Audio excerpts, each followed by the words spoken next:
Hey everyone, Lisa Finkel coming to you from Finkel Pottery on the east coast of Canada. Last kiln opening of the year, I think. So thought I would hop on and show you some stuff. But before, and it's a small one because I had some big pieces in here. But before I did, I wanted to shout out a few thanks for the year.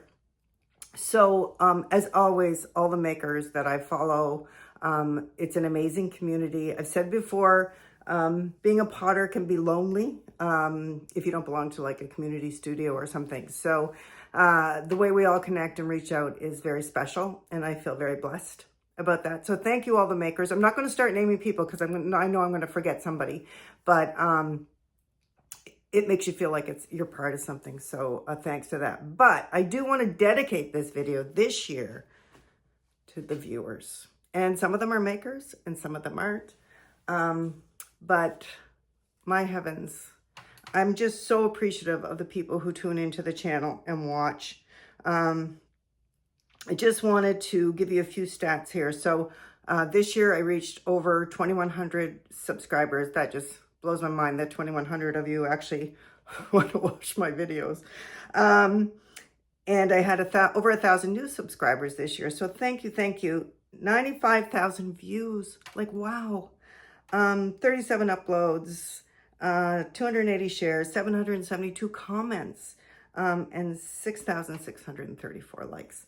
So guys, I don't know if you realize, but if you watch a video, if you like a video, if you comment on a video, if you buy me a coffee, if you do a super thanks, any of those things, even if you just watch and move on and don't subscribe, it is so, so, so appreciated.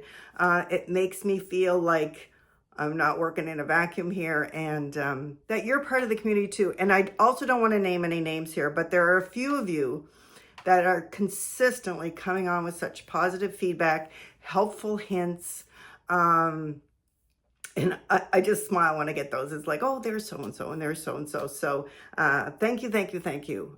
So this video is dedicated to you, all of you viewers that are watching this. So on to the kiln unload. So my last video, I talked to you about my fire brick red kind of getting an orange peel effect. So I put it back in the kiln because I thought maybe it didn't get hot enough. And as I mentioned, I did not have cones in this kiln either, but it did get hotter. It's a little less orange peeled, but it is still a little bit on the bottom, but I'm not firing it again. It's lovely. It's sealed. I'm just going to say that's a lovely texture. So this is a nice big bowl. I think I might give this to my husband for Christmas. I've mentioned before on this channel that he is a foodie. Oh, I forgot to say that I've fired to 2185 with a slow cool schedule down to 1900. A few of you have already chimed in on my dilemma about flux blossom, so thank you for that. Yes, it might be too thin. Yes, I might not be firing hot enough. So cones will tell the tale next time. I'm thinking maybe too thin because I'm thinking I'm getting close to a 6, but who knows? I need cones. So anyway, this one is just fire brick red in the bottom, and then it is winterwood along the top edge and outside, and then just flux along the edge. And that turned out, that's beautiful. My husband loves red. It's so funny. We are total opposites and everything. He loves red. I love blue and green. He loves orange. So we don't have the same taste, but we make it work. Okay, so I showed you a little last video mug I had made for my friend who's going through cancer treatment. Oops, I'm under frame here. But I made 2, as always, because it's safer. My thought is I'm going to give her 2 of them, and she can pick someone else. I'm sure she's going to meet other people on her cancer journey that are going through the same thing as her. So she can keep the one she likes the best, and then she can hand the other one on to someone. So this one is a little bit smaller, but it still holds a good 8 ounces, which is perfect. She has an espresso machine, and I know Nespresso, their coffees are about 8 ounces, so would work perfect. So once again, it's got the word brave on it and fuck cancer on the bottom. And this is my Studio Black dipped. And then this is pearl white, just slightly overlapping the black. Look how pretty that is, the blue that you get. And clear inside. So there's that. I'll show you that, maybe, I guess I'll show you the disasters first. So I have been burned by soft aqua before. I love soft aqua spectrum. And yet I forget every time. So I put this right on the advancer shelf, and I got this lovely bunch of bubbling. So I think what I'm going to do is I'm going to grind that back and put it up on stilts and refire it. And then that should get rid of that stuff. Because I think I'm going to have to grind it quite a bit to completely get rid of the major bubbling on the soft aqua. So it's soft aqua on the bottom and ginger on the top on this one, which is beautiful, right? I love that. So I love the combo. I just have to remember some of the spectrums. It's just smarter to put them up on stilts. Anyway, whatever. So this is the exact same combo, but what I did was I put some Celadon Bloom along the edge with the soft aqua with a little bit of flux, like it needed more to run, right? So here we go. More running. But once again, beautiful, beautiful combo. So it'll get refired in the new year and it will be gorgeous. And this one did too. So I know my kiln got hot.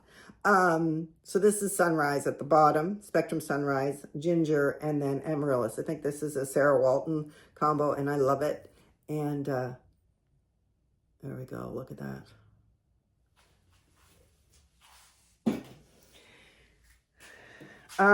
This one is Coyote Root Beer on the bottom, Shipwreck on the top. So when I did Shipwreck, I used 2 coats of the base, which I think is Peacock, and then 2 coats of Shipwreck because it's very thin. I don't know if anyone else has used Shipwreck, but it's very thin.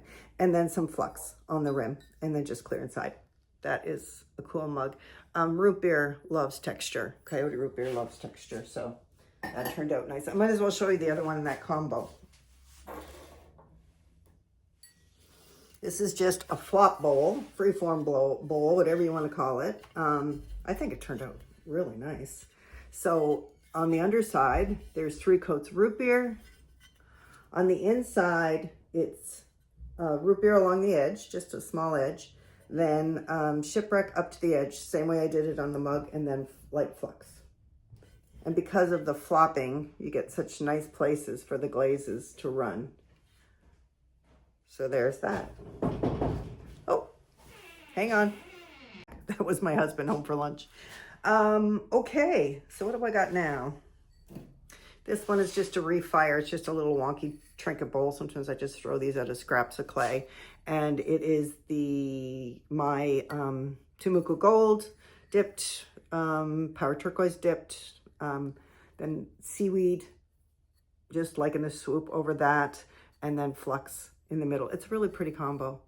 And there's lots of browns. Like root beer, the Coyote Root Beer would look really nice with this too. It doesn't have to be Temuco Gold. Matter of fact, this one has some crazing, which I'm okay with. It's just a trinket bowl, so. Okay, this one is just a little tray set I made. And this is my Studio Green, and this is my Studio Blue. Dip, dip. And then a band of Olive Float between. Olive Float, the gift that keeps on giving for me. And then I did a little bowl in the exact same combo. And you know, I'm really trying to challenge myself for the new year. I will still buy glazes because I have a problem with glazes. But I also want to try to challenge myself. Sometimes I see you guys, some of you post the most beautiful combos and I think, oh, I got to get that glaze. I got to get that glaze. But I'm going to try to challenge myself to find glazes that I can substitute in sometimes. And in this case, if I was doing this and I wanted to get this effect and I didn't have a Studio Green and I didn't have a Studio Blue, Cobalt would be beautiful here. And I would say Jade Celadon would be awesome here. And I think you'd get the exact same effect. So there's lots of things you can play with to get similar looks. And here's another little bowl I did in that. And I just got some running. I'll just clean that up. And that's just because the Olive Float decided it wanted to go for a run. I have 3 leaf trays that I made. And I'm sure you can appreciate this time of year that sometimes we will do things in multiples because, you know, we're getting tired. So I did this in multiples. So I have 3 trays and they're all glazed the exact same way, which is, and they're all the same leaf pattern mold that I used. So this is on the back, 2 coats of Holly Green Spectrum. On the front, 3 thick coats of holly green. Then on the edge, I had olive float. And then just below that, I had 2 coats. And I just used 1 coat of olive float. Olive float for mine is anyway, it's super, super, super thick. So 1 coat is usually plenty. And then below that, I did 2 coats of seaweed.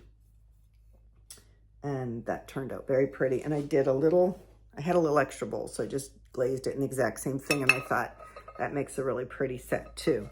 The other 2 look the exact same, except this one I did not carve the leaves in, but it's the same. And this one as well. And I've done this combo before. It's a winner. Can't go wrong with it. Okay, this one is, you can see I was on a certain theme here. Root beer, coyote. Top is probably 3 or 4 good coats of holly green. These celadons, they're so patchy if you don't put tons on, to about here. And then I did a strip in the middle of shipwreck, Mako shipwreck. So once again, 2 coats of the under, like the base glaze, and then 2 coats of shipwreck. And even then you can see it's still fairly light. And then I did a band of flux and flux. And that's pretty. I like that. I made these for my daughter, French onion soup bowls. You could also use them as, the big hot dip bowls, or you could do a brie in there or whatever. It's with a grogged clay, the white grog clay from, I think it's actually Pottery Supply House, but it's a grogged white. So the grogged clays seem to handle the oven better than the non-grogged clays. So got a little bit of running here. This is cactus inside, alabaster on the rim, and then autumn purple, spectrum autumn purple. I've made pieces in this in the dark clay, and it's amazing the difference in color, but it's still going to be close enough that she can play with that. But this piece, which is also hers, I did too. And it plucked on an advancer shelf. Very, very sad. The only piece that did that in the whole load. So I'll probably refire it and put some glaze in there. So I'll just tell her that it's coming. So she'll get 1 with 1 to come. And what else?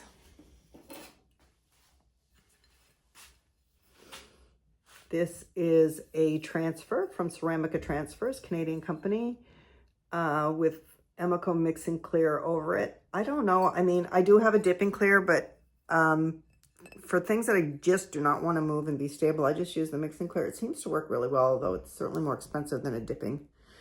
And then it's got the holly green and the olive float on the edge. That's a pretty little plate. I love that. Love foxes. Okay. And then, oh man. Oh, that one didn't run too bad. These I made for my husband. I'm talking low now because he's home. He can't hear me. He's upstairs. So this is the same as the bowl, the fire brick red and the winterwood with honey flux inside. So that's that. There's 3 of them, but I don't need to show you all 3. And then the last thing is this pretty, pretty bowl. So this is ginger on the outside and on the inside on the rim. And then sunrise, 3 good coats coming up to meet it. You can be a lot braver with the spectrum glazes when it's inside something.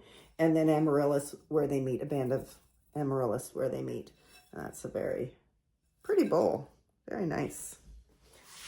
And the last thing was, I just made a bunch of these little guys, kiln fillers. Just little, I'm going to put magnets on them. I wanted to make a little set for my granddaughter for her fridge. So I thought, oh, well, I might. So I just made a pile of them and I'll stick magnets on. I won't show you them all, but that's kind of the general idea of them. I think that's it.